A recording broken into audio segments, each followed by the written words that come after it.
एक 70 साल की बुजुर्ग महिला एक पत्र लिखकर पहुंचती है डीएम साहब के पास। और जब डीएम साहब उस पत्र को पढ़ते हैं तो वो बहुत ही हैरान होते हैं और उनकी आंखों से आंसू छलकने लगते हैं। अपनी कुर्सी छोड़कर उस बुजुर्ग महिला को अपनी कुर्सी पर बिठाते हैं और उनका हालचाल पूछते हैं। नमस्कार, मैं महक चौधरी लेकर आई हूँ आपके सामने जालंधर के कस्बे की सच्ची घटना। इस सच्ची घटना में आप जानेंगे तो आपको एहसास होगा कि हर बेटा एक जैसा नहीं होता और संसार में कुछ ऐसे लोग हैं जिनकी वजह से ये पृथ्वी टिकी हुई है। तो शुरू करते हैं आज की कहानी।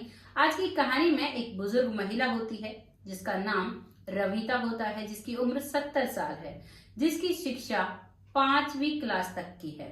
लेकिन कहते हैं बुजुर्ग लोगों में कैपेसिटी ज्यादा होती है।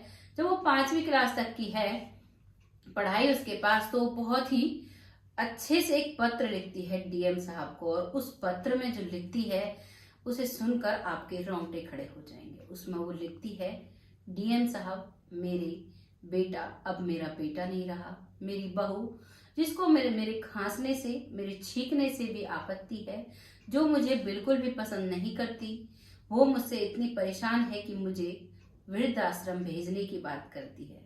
मेरे हिस्से में 30 एकड़ जमीन आती है, लेकिन उस 30 एकड़ जमीन से भी उन पर कोई फर्क नहीं पड़ता। वो मेरी सेवा तो दूर की बात है, मुझे 2 वक्त का खाना टाइम पर नहीं देते। 2-2 दिन की रोटियां मुझे मिलती हैं, जिन्हें खाकर मैं गुजारा कर रही हूँ। मुंह में दांत नहीं है, वो रोटियां चब नहीं पाती हैं, पच नहीं पाती हैं। मैं बहुत परेशान हूँ। मैं बुजुर्ग हो चली हूँ। मेरे हाथ पैरों में इतनी क्षमता नहीं कि मैं अपना जीवन खुद से काम कर कर काट सकूं। मेरी मदद की जाए। वो लेटर को वो लिखती हैं और लिखकर पहुंच जाती हैं डीएम साहब के पास।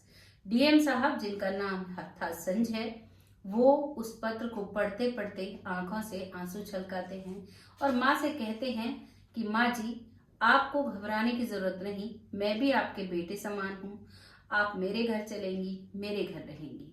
आपकी जो प्रॉपर्टी है उससे मुझे कोई मतलब नहीं है। मैं आपको अपनी माँ मानता हूँ आज और इसी वक्त से, और आप मेरे घर रहेंगी। लेकिन उससे पहले आपके बेटे बहू से मैं बात कर लूँ जरा। डीएम साहब का पहुंचता है संदेश इसके बेटा बेटी के पास, बेटा और बहू के पास, क्योंकि जो रविता थी उसके पति का नाम श्याम सिंह था। वो पहले ही उनका देहांत हो चुका था। रविता थी, अब अकेली थी, जीवन साथी नहीं था। बेटे बहू अपनी मनमानी कर रहे थे। अकेला बेटा था। तो बेटा बहू जब डीएम साहब के यहाँ पेश होते हैं और जब डीएम साहब उनसे पूछते हैं कि ऐसा आपने क्यों किया, तो वो मना करते हैं। कहते हैं हमने ऐसा कुछ नहीं किया, ये तो यूं ही चली आई हैं। लेकिन एक बार भी वो ये नहीं कहते कि कोई बात नहीं, इनको हम घर रखेंगे। लेकिन जब बार बार डीएम साहब पूछते हैं और जब इतना बड़ा ऑफिसर उनसे बात कर रहा था, तो कहीं ना कहीं वो डर जाते हैं और फिर कहते हैं कि कोई बात नहीं, हम माँ जी को ले जाएंगे और आगे से ऐसी कोई परेशानी नहीं होगी। तभी डीएम संजय साहब कहते हैं कि आगे से आपको मौका ही नहीं मिलेगा कि ऐसी परेशानी कोई माता जी के जीवन में आए। और डीएम साहब उसी क्षण माता जी को अपने घर लेकर जाते हैं और अपनी पत्नी से कहते हैं कि माँ जी की सेवा करो, आज से ये हमारी माँ है। वो पत्नी भी बहुत अच्छे से उनकी सेवा करती है, अपने घर के सदस्य की तरह उन्हें रखती हैं और बहुत ही अच्छे से उनका जीवन व्यतीत होने लगता है।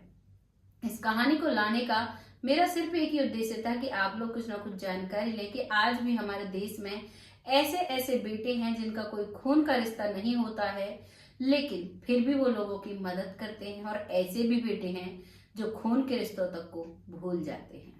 आपको सुनकर कैसा लगा उन बेटे बहू का? क्या ये बिहेव अच्छा था या गलत था? जो भी था, इस रवैये के बारे में कमेंट सेक्शन में कमेंट जरूर लिखिएगा। और क्या कहना चाहेंगे आप संजय साहब जो कि डीएम थे, उनके बारे में, कि उन्होंने अच्छा किया या गलत किया? जो भी आपकी राय है कमेंट बॉक्स में लिख सकते हैं।